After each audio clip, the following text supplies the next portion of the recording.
2 ans plus tard, il m'a demandé un mariage. Quoi de plus? Oui, vous savez, quand on est avec un homme, on est heureuse, on se sent à l'aise et épanouie. La seule chose qu'on attend de cet homme pour sceller, pour compléter le tour, c'est évidemment la demande en mariage. Donc quand il m'a demandé un mariage, moi j'ai tout de suite dit oui. Parce que oui, je l'aimais. Franchement, c'est l'homme de ma vie. Rien à dire. Il a ses petits défauts, certes, mais franchement, je le préfère comme ça. Donc, quand il m'a demandé un mariage, j'ai dit ok, il n'y a pas de souci.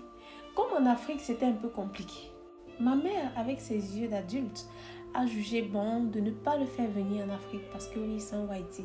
Ma mère a jugé bon de ne pas le faire venir en Afrique et de faire les choses ici.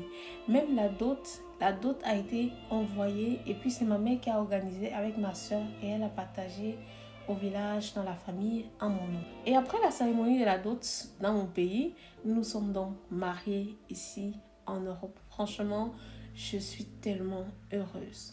Mais j'étais vraiment mal parce que je me disais, si je suis venue ici en Europe et que j'ai trouvé mon bonheur, il y a ma petite soeur aussi qui va bientôt avoir son baccalauréat. Et je pense que c'est mieux pour elle de venir aussi ici. Parce que vu comment le pays est dur, c'est pas facile pour nous les pauvres, entre guillemets, de s'en sortir. Vous savez, quand vous n'avez pas quelqu'un qui peut vous propulser dans nos pays là-bas, c'est vraiment difficile. Donc, quand ma petite soeur a eu le bac, j'ai dit, ok, puisque tu as le bac, tu vas venir ici. J'ai fait son visa. Vraiment, elle a eu de la chance. Une fois, à peine j'ai fait son visa, elle a obtenu le visa. J'ai dit, ah d'accord, c'est super. Vraiment, tu n'auras pas à prendre la route comme moi. Parce que moi, je me suis dit, si je fais son visa plusieurs fois, ça ne passe pas. Je serai obligée de la faire venir ici comme moi. Donc, gloire à Dieu, j'ai fait son visa une fois, c'est passé. Ma petite sœur est arrivée ici, elle a commencé ses études. Vraiment, c'était trop bien. Je l'aimais trop. J'étais trop contente. Je voyais enfin ma mère heureuse, épanouie et tout. Et mon seul souhait, c'était que ma mère nous rejoigne des années plus tard.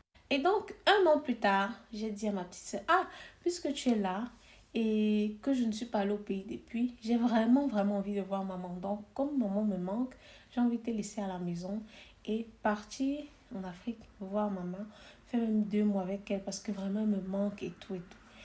Ma petite sœur a dit, ok, il n'y a pas de souci et tout. J'ai dit à mon mari a dit, non, non, il n'y a pas de souci, vraiment, c'est bien. Tu peux aller voir ta mère et tout. Mon mari m'a même proposé de venir avec moi. Mais comme je sais comment le chenou là est, j'ai dit à mon mari, vraiment, c'est pas nécessaire. Je pense que tu vas pas t'en sortir là-bas, vu le cadre de vie dans lequel tu as grandi et tout. Ça, c'était pas une manière de dénigrer le chenou, s'il vous plaît. Ça, c'était une manière vraiment de l'empêcher de venir chez nous. Parce que je connais la réalité de chez nous. Alors quand je lui ai expliqué ça, il a dit ok, il n'y a pas de souci, vas-y, fais 2 mois et quand tu termines, tu vas revenir. J'ai dit ok, il n'y a pas de souci. Donc le moment venu, j'ai plié mes bagages, je suis allée en Afrique. J'étais super, super heureuse de voir ma mère. Vraiment, on a passé un super moment. Tous les soirs, j'appelais mon mari, tous les soirs, j'appelais ma soeur, tous les soirs, on causait. Vraiment, tout était bien. Et donc, les 2 mois sont passés, je suis rentrée chez nous. Je suis rentrée chez mon mari.